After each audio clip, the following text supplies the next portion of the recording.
Hello, everybody. This is Philip Martin, and this is OnFilm on video. On your iPad or on your laptop, I don't know. But anyway, here I am. We're still doing this because we're still under house arrest, and we'll probably continue to do it even after we get back to whatever the new normal will be. I should say that there are 2 theaters open now in Central Arkansas, at least 2 that I know of. Riverdale, which has been open for months, and now the Rave is open. I don't know what the Rave is showing this week. Last week it was just showing classic movies. Check their ad. Check their website.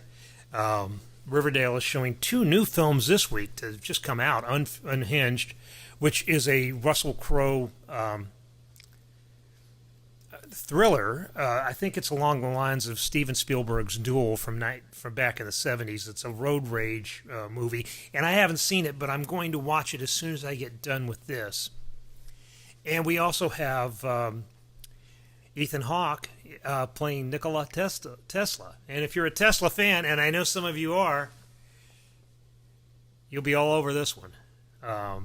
It's a very strange, not entirely successful movie, but it's got some interesting quirks, and I like it. It's one of those movies I find hard to recommend to general audiences, because general audiences tend not to like what I really like. But you're listening to this, so you may be different. Your mileage may vary if you're actually paying attention to the on-film, on-video column. Tesla's a fascinating guy and should have been the very first billionaire, the very first American billionaire at least.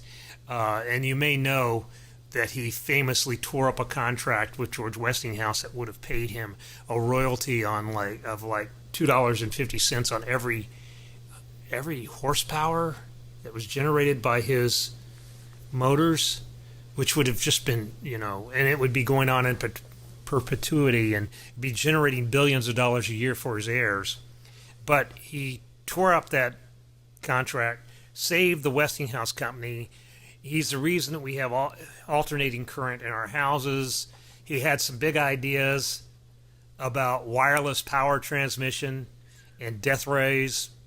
Yeah, death rays. And you guys who are into him will probably, sit around and, argue about this movie afterwards. And those of you who just think of him as the namesake of the electric car are going to go, okay. So Thomas Edison had an iPhone. Well, that's part of it. Yeah. Anyway, it's a funny movie. It is a quirky movie, and it is an admirable movie. Whether it is a movie to your taste, I wouldn't venture to guess, but you can read my review. Also, this week, we have another film, Words on Bathroom Walls, which I was supposed to watch a few weeks ago, and I couldn't get the link to work, so Dan Liebarger has it, and he's writing about that. That's one of the things about our society now, is like so often it's like I don't do things because I can't get the links to work. I mean, I can't master the technology. I'm teaching a class for LifeQuest of Arkansas, which if you're interested, go to LifeQuest of Arkansas. You can still sign up, and, you can come see that class. I'm going to show some movies, and then I'm going to talk about them afterwards. And it's really interesting because I have over here, I have a DVD player that hooks into my hard drive, which is over here, which plays on this screen here, and through these headphones are these speakers, or I guess I can put it on Zoom, and it will play through. When you share your screen on Zoom, you apparently can share, like, this movie. I hope. That's what they tell me. And I'm like thinking, this is great. I can show the movie, and then I can kind of stop it and pause it and make comments, or maybe even type in chat things to the students as it's going on. But I don't know. I haven't done it yet. And what I'm really going to miss is because if you've ever been in one of my classes, which I always have this thing about calling it a class, and that, because that posits me as this instructor, as this person who is telling people what they need to know. And what I'm really doing is trying to facilitate a conversation among adults about what we're watching, about the art that we're watching. And it's hard to say, but I really do try to read the room. I mean, I get in the middle of people, and I've often got like 100 people in these classes. I don't think I'll have that many on Zoom. They tell me I can get 49 faces up on my screen. There's no way I'm going to be able to monitor 45 faces. And I'm going to have some technical help in a building off-site watching this and talking in my ear, I guess, and sending me notes. And if I'm able to send chat to everybody, that would be great. And I just thought of that. So this is kind of like me thinking. Yeah. But anyway, I'm going to show these movies, and then we're going to sit around and talk about them for 45 minutes. And usually when I sit around and talk about a movie for 45 minutes, I talk about the movie for 5 minutes. Then I sort of try to start little fires here and there in the audience and get the conversation going, and we go all different kinds of ways, and it's a lot of fun for me. It must be fun for some of the people because they've been coming back for 10 years or more. And it's great. It's a really good way to watch and enjoy a movie, and that's why I always like doing it. We used to do it every summers. Matt Smith would give us a theater at Riverdale, and we would sit there and watch it in the morning. Then we'd talk about it, and then we'd all go off to our lives. But now our lives are constricted in these spots, in these places, in my studio here, and I'm not going to be able to look into people's eyes. Maybe they're little beady eyes in the thing. I don't know. I mean, it's like I've done a couple of Zoom things, and some of them have been pretty good. Some of them have been hilarious because people really don't have very good sense of how to use the technology, or they really aren't very self-aware about what they're putting on the screen. I could be guilty of that.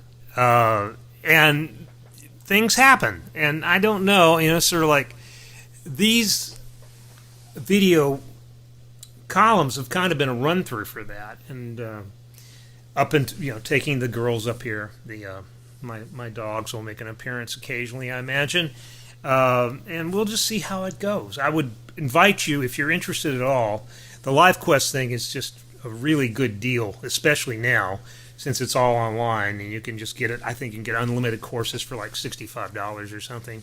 And I would encourage you, if you're at all interested, to sign up for it, and to sign up for my class to watch it kind of crash and burn or flourish. We'll see how it goes. Anyway, that's one of the things that was on my mind. I wanted to talk about, the technology befuddling us. Maybe, having dealt with this stuff, maybe we might have a little bit more sympathy for the task of people whose job it is to get these things up and out on the screen. I mean, I've never been to a screening.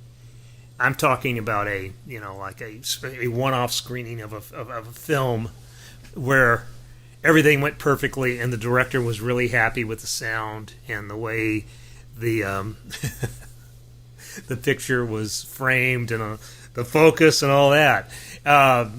These technical things are really not that easily overcome all the time.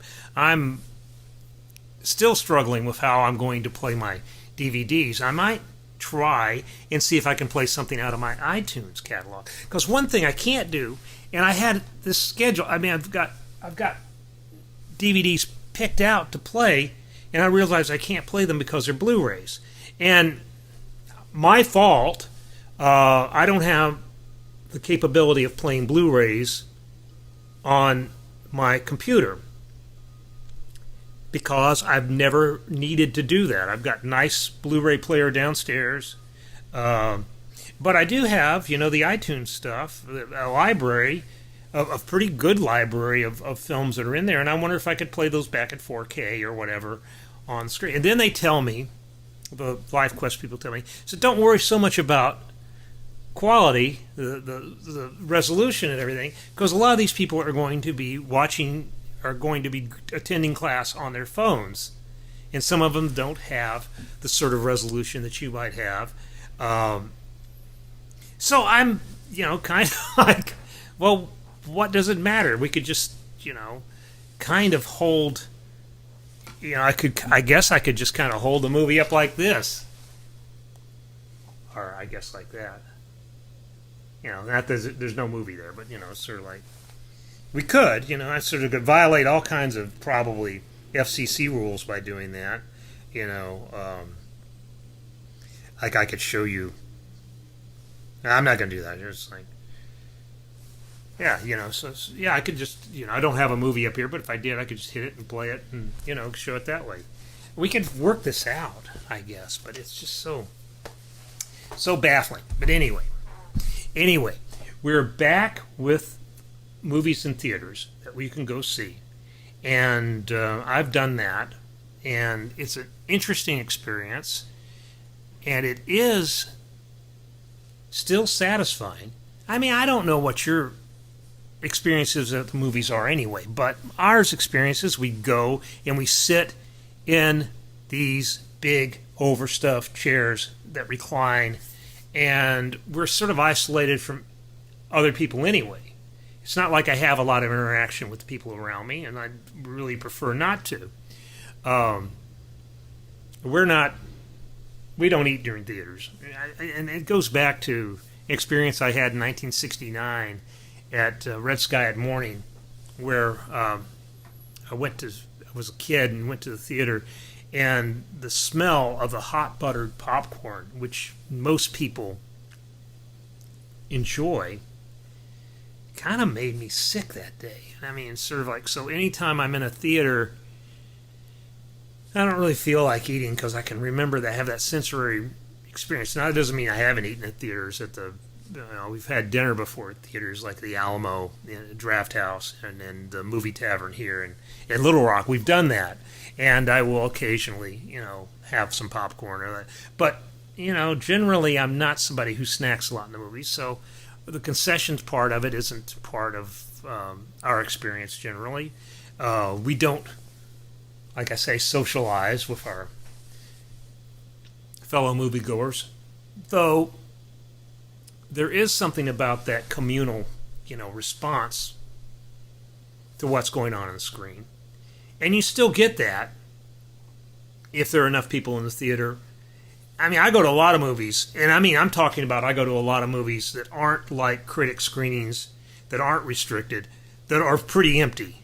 I've been in a theater often when I'm one of 2 or 3, 4 people, So it's because I go off hours. I don't go 7 o'clock a Saturday night. I don't. That's amateur hour. I'm not an amateur. I don't pay for movies either. Big deal. Yeah. See. But it's a different experience for me. But the experience I've had has not been qualitatively different since the COVID crisis than it was before. I mean, I'd be interested in other people's experience. People who do go to the 7 o'clock movies at the rave, to the big blockbusters, and have. And make a party of it. I'd be interested in how much different it feels. Anyway, well, I should tell you that, I've talked about this on the radio. Fridays, around 12:30, 103.7 The Buzz. I get on the radio and we talk. Justin Acree, Wes Moore. Okay, tune in. I've talked about this on the radio, but I should say that maybe the most entertaining thing I've seen in the past couple of weeks is this The Go-Go's, which is a documentary that debuted on Showtime on August 1st. Now, why it debuted on August 1st and I didn't get around to it until this weekend is kind of a mystery to me because, I mean, I sort of try to pay attention, but I didn't even hear anything about it. And we were just scrolling around looking for something to watch, and I hadn't checked Showtime for a while. Not since Shameless went off the air. Homeland went off the air. It's sort of like having a little Shameless drought here, or a little Showtime drought here. And I saw it, and I said, oh, Go-Go's, you want to watch that? And Kieran's like, yeah! And it is a documentary that is just as ordinary a music documentary, as it can be in some ways, in that it goes chronologically and it hits all the beats of the behind the music sort of template. You know, you've got your, beginnings, your spark of discovery, your first manager, the peak besting of some members, first blush of success, stardom, trouble in paradise, the breakup, fall from grace, reunion. Okay, it's perfect. I used to think the perfect arc of a rock career, and this is really grim, was like 2 years, 3 albums, plane crash, But no, it's not that. It's that you get to do it for. It's like golf. You can play rock and roll your whole life. We've demonstrated that, and it's really neat because one of the things about the Go-Go's, and I guess that everybody can relate to this in some ways. 3 of the girls, Jane Weedland, Belinda Carlisle, and I don't know. I guess it's Gina Shock. We're all class of 76. Graduated high school in 76. That's when I graduated high school. I was aware of them before they had their first, big record. And part of that was because I was in that I was in the music writing scene. I wrote a lot of, I probably had at some point the Stiff Records single version of We Got the Beat. And I probably reviewed, I can't find it, but I probably reviewed Beauty and the Beat when it came out in 1981.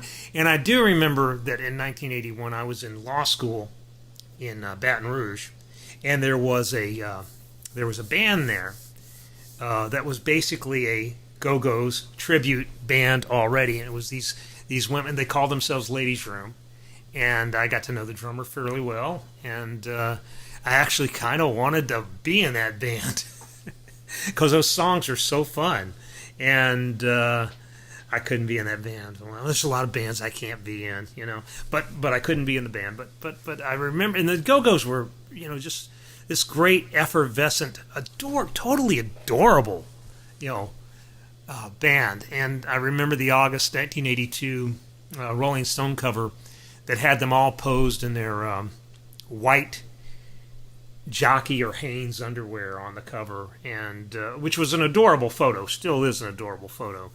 And the headline was this cheeky, the Go-Go's put out, or Go-Go's put out. And come to find out, watching this documentary, which taught me a lot of things, actually. I mean, I was pretty well versed on some aspects of the band, but not the whole story. The band hated that. I don't know whether they objected so much to the photo or to the headline that they put on the photo, and it fell to the manager to call Jan Winter at Rolling Stone, the publisher, and complain about it. And he hung up on him. He said, "You girls ought to be lucky you got the cover, blah, blah, blah. I'm doing this favor." And maybe that's the reason the Go-Go's aren't in the Rock and Roll Hall of Fame, which surprises me because I thought the Go-Go's were in the Rock and Roll Hall of Fame. Though I will tell you, I give the Rock and Roll Hall of Fame about 2 thoughts every year. And my first thought is like, I'm glad it's there because it's fun to go to see it. And my second thought is that, you probably shouldn't even want to be in the Rock and Roll Hall of Fame if you're a real rock and roll guy or girl. It's sort of antithetical to the whole idea of rock and roll to have this sort of enshrined, pantheon of greatness. Because the best rock and roll, some of the best rock and roll, is done by accident, by aspiring amateurs who can barely play their instruments, which the Go-Go's were at the beginning, but they got better. They got a lot better. I heard a lot of their, around 1994, they came out with the Return to the Valley of the Go-Go's, the box set, which had a lot of their punk recordings and early rehearsal tapes and stuff like that, and they really couldn't play. And the thing about the Go-Go's, I never even crystallized this in my mind. I never really, it never cohered as a thought. But there was always an assumption that there was somebody, not necessarily some guy, but somebody who put these women together, who looked at who saw how they looked, who saw the potential, and selected them for this band. And sort of groom them to be rock stars. I don't have any brief against that. I'm a big fan of the Monkees. I don't care how the Monkees got together. I don't care that they all went to the audition for a TV show and that they didn't play on their first two albums. Nobody played on their albums, and why would you when you had the Wrecking Crew to play on your albums? I think the Monkees are a great band. They turned into a great band. I really have a lot of respect for especially Nesmith and Mickey Dolenz, who had a great rock and roll voice. I like the Monkees. The Go-Go's weren't the Monkees. The Go-Go's were these punk kids living in this place called the Canterbury, which was a block away from this punk club called the Mask, which was in the basement of the Pussycat Theater, the X-rated theater that was showing Deep Throat. For years it showed Deep Throat on Hollywood Boulevard in Los Angeles and in Hollywood. And it was a really small scene. There were maybe 50 punks, real punks, who, kind of hung out at the Canterbury, went to the Mask, went to a couple other clubs. And they were, they stole food. Belinda Carlisle, for a while, was actually making some money by playing the foreign currency exchanges rates, which I did. I did that when I was in Brazil. At the same time, around 1977, that's what I was doing. I was in Brazil, and I was playing baseball in Brazil, but I was also and I can't even describe the scam now, except that we'd go down to the tourist hotels, and we'd buy American dollars with cruzeiros, the Brazilian currency, and then we'd take those American dollars downtown and would sell them for a higher rate than we paid. But the rate we paid was higher than the official rate, which was what the tourists would get if they just went to, one of the currency exchanges, the legal ones. So, breaking the law. Yeah, we were, So Belinda was doing something like that. And I always assumed, and maybe, this is really bad on my part because it's total looksism. Because you look at Belinda Carlisle, and she looks like what she presented as, like the fresh-faced, scrubbed cheerleader from Oxnard. She had a horrible home life. She lived in poverty. It was, a single mom, or her dad deserted the family. Jane Weedland had kind of this, middle-class existence. Her dad was a surgeon at the VA hospital. But, she was this kind of troubled high school kid, very smart, but very angsty. All she knew was that she wanted to do something arty. And she ended up being dragged into this punk scene. So this band sort of organically formed. I mean, the original bass player probably had a lot to do with it. The original bass player, the original drummer, probably had a lot to do with recruiting Belinda and Jane, who were these two cute girls. And the original bass player and drummer were pretty cute, too, as we'll see in the Showtime documentary, The Go-Go's. But they started out as this really bad punk band with some really interesting ideas. And they became more or less organically. More or less. I mean, they replaced some players. There was, the original bass player had to go because she wanted to be more punk. And they were being pulled toward pop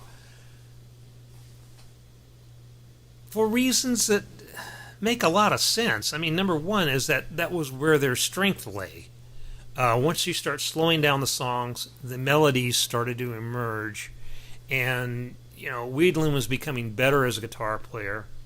Belinda Carlisle was becoming better as a singer. And if you listen to the early stuff, you'll know exactly what I mean. She was not on key a lot. Of course, it's hard to be on key when you're playing in a room with no monitors and loud drums and guitars and stuff like that. Okay. But they become the Go-Go's.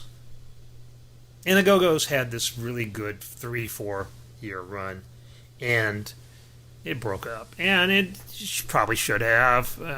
Probably wasn't sustainable for the long run.